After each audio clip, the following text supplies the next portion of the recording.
One former Republican presidential candidate is still taking time to decide whether he'll even attend the convention this summer. But Marco Rubio is trying to stay in the spotlight in his home state of Florida.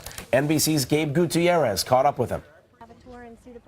Yeah, what you guys have done is horrifying and unexcusable. Marco Rubio off the campaign trail, but on the attack. You don't treat people like this. The Florida senator touring a federally subsidized public housing complex in Jacksonville, slamming its owner for what he calls atrocious living conditions and calling for reforms at the Department of Housing and Urban Development, or HUD. And that's what we need to find out next, is how prevalent is this? 2 months after his presidential bid ended, Rubio's trying to recapture the spotlight in his home state. But a new poll out this week finds just 42% of Florida voters approve of his performance, the lowest level since he was elected in 2010. I was a combatant in a presidential campaign.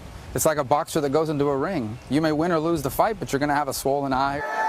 Once a rising GOP star, now Rubio's not even sure whether he'll attend the party's convention this summer. I haven't made up my mind, but I tend to lean towards going, but obviously I want to make sure it's time well spent.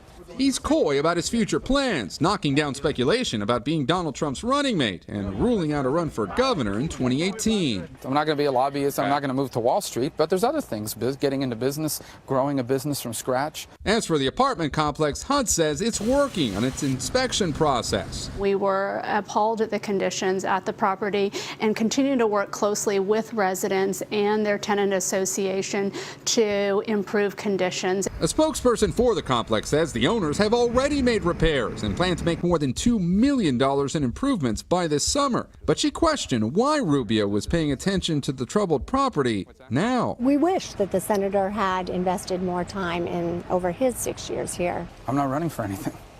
I'm finishing my term in the Senate and I'm doing my job. For today, Gabe Gutierrez, NBC News, Jacksonville, Florida.